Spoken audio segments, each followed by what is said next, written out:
এই জালকাটির নলসিটির হাদি ভাই, হাদিনি শরীফ ওসমান হাদি, নাম কি? শরীফ ওসমান হাদি। বাংলাদেশের সর্ববৃহৎ জানাজার নামাজ হয়েছে, চিল্লা কন্যা আলহামদুলিল্লাহ।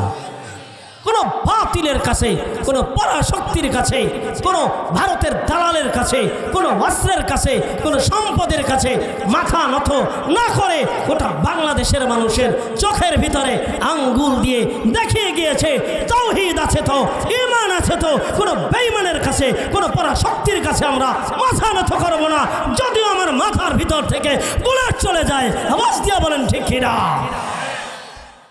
কবে হুঁশ আসবে? কবে হুঁশ আসবে?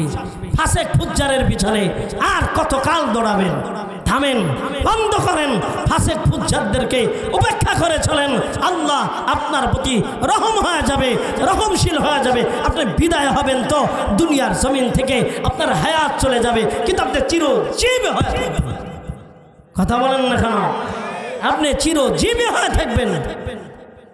এমন জীবন তুমি করিবে গঠন, মরিতে হাসিবে তুমি, কাঁদিবে ভুবন। বাংলাদেশটা এমন ভাবে চলে, বাপ দাদার যাদের জোর আছে ওরা জোর চালাইয়েই যাবে। কথা কেন না? বাপ দাদার যেটার কি আছে, জোর আছে, ওরা জোর চালাইয়েই যাবে। বাপ দাদার টাকা পয়সা আছে, সুদ ঘুষ হারামি টাকা, এ টাকার জোর আছে, সন্তান জোর হয়ে যায়। কথা কেন না কেন? একজন সৎ নির্ভীক আল্লাহ ভীরু একজন সামাজিক মানুষকে আমরা সাপোর্ট দেই না। একটা বিড়ি খাওয়া, হ্যাঁ, একটা চা খাওয়া 500 টাকায় একটা মাথা বিক্রি করে, এটা মাথা নেই, এটা শুয়ারের মাথার চেয়েও খারাপ। কথা বলেন না কেন? এটা মাথা না, মাথা বিক্রি হয় না। কথা বলেন না কেন? মাথা বিক্রি হয় না, মাথা বিক্রি হয় না।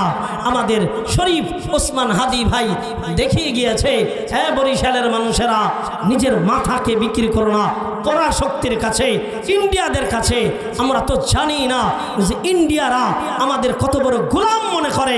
ইন্ডিয়ারা বাংলাদেশের প্রত্যেকটা মানুষকে তাদের গোলাম মনে করে। ইন্ডিয়ারা মনে করে তারা আমাদের প্রভু। কথা বোঝেন নাই মনে হয়? তারা কি? তারা মনে করে তারা আমাদের প্রভু। এই জন্য যেমন মনে চায় তারা তেমন করে। ইন্ডিয়ার ভিতরে ভারতের যা কিছু আছে এটা আপনি কল্পনাও করতে পারবেন না। ইন্ডিয়ার যা কিছুই বাংলাদেশে আছে আপনি কল্পনাও করতে পারবেন না, ভাবতেও পারবেন না। ওই দেশের মানুষ এই দেশে সরকারি চাকরিজীবী, মানে নিহা বইছে তো।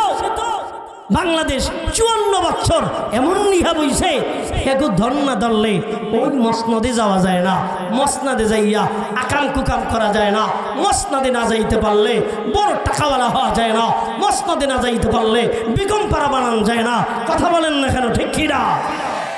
এগুলি থেকে ইমানি পরীক্ষা দিয়ে আমার এই জমিন আল্লাহর জমিন, আমার এই জমিন আল্লাহর জমিন, আল্লাহর জমিনে আল্লাহর কোরআনে আইন বাস্তবায়ন হবে। এটাই থাকবে একটা মুমিনের সর্বোচ্চ ইমানি চাহাত, সর্বোচ্চ দিলের তামান্না। চিল্লা বলেন ঠিক কিনা? তুমি কিসের মুসলমান? তুমি বলো আমরা শরিয়াতে বিশ্বাসী না। যে শরিয়াতে বিশ্বাসী না এর ইমান থাকে না। বলেন বলেন, সবাই বলেন যে শরিয়ত বিশ্বাস এর ইমান থাকবে। কথা বলেন না কেন? আমরা কোনো ইমান ছাড়া মানুষের সাথে চলে ইমানকে নষ্ট করতে পারবো? দুনিয়া থেকে চইলা যাবে এই ভয় তুমি আমাকে দেখাইও না। আল্লাহর বান্দি কত বড় ভয়ের পরীক্ষা শুরু হয়ে গেল। বড় সন্তানটা তেলের ডেকে জ্বালায়া দুনিয়া থেকে বিদায় করে দিল। এবার দ্বিতীয় সন্তানটা তেলের ডেকের কাছে নিয়ে আসলো। ও বাংলার মুসলমান, বরগুনার মুসলমান, বাবাজি আল্লাহর বান্দারা, মনে করছো আল্লাহকে পরীক্ষা করবে না? যদি পরীক্ষা না হয় মনে করবা খাঁটি মুমিন হতে পারো নাই।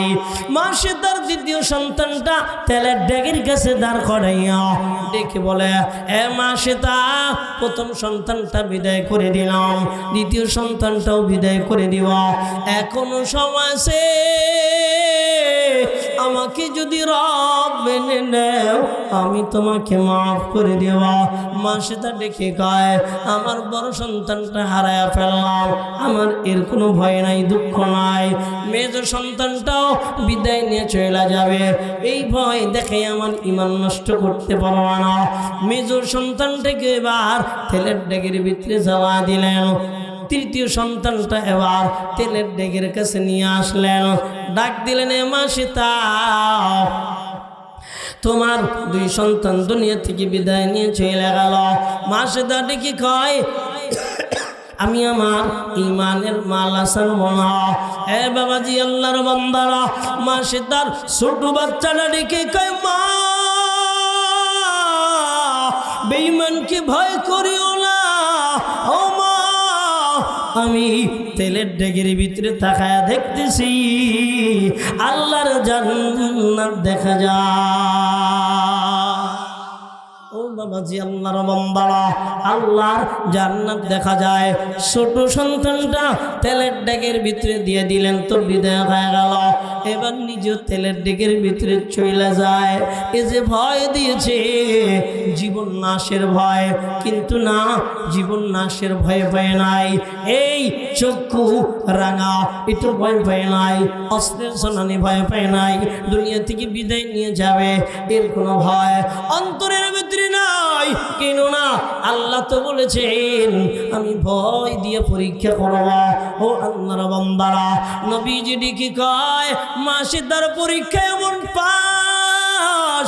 আমি যখন মেরাজের রজনীতে জান্নাতের ভিতরে ভ্রমণ করতেছি, আমি তাকে দেখি মা সীতা আল্লাহর জান্নাতের মেহমান।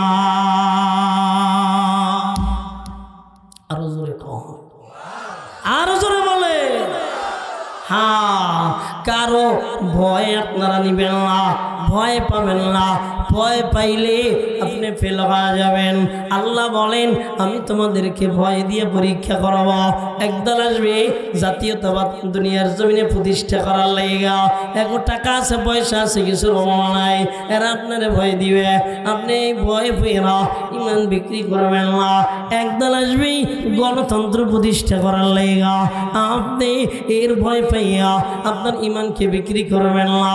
একদল আসবে সমাজতন্ত্র প্রতিষ্ঠা করার লেগা, আপনি এর ভয় পাইয়া ইমানকে বিক্রি করবেন না। আল্লাহর জমিনে আল্লাহর দ্বীন প্রতিষ্ঠা করার লেগা একটা ভিক্ষুক যদি আসে তারে সাপোর্ট দিয়ে নিবেন, এইটি মুমিনের পরিচয়। চিন্না বলেন ঠিক কিনা?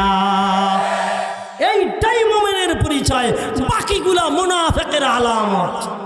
কথা বলেন, বাকিগুলা কিসের আলামত? পাঁচকুল্লি টুপি দাস, ছয়কুল্লি টুপি দাস, নয়কুল্লি টুপি দাস, আর আল্লাহর জমিনে আল্লাহর বিরোধী তন্ত্র মন্ত্র প্রতিষ্ঠা করতে যাস, তোর নামাজ দিয়ে কি ফায়দা হবে? কথা বলেন না, কি ফায়দা হবে? নামাজ তো মুনাফিকেও পড়েছে।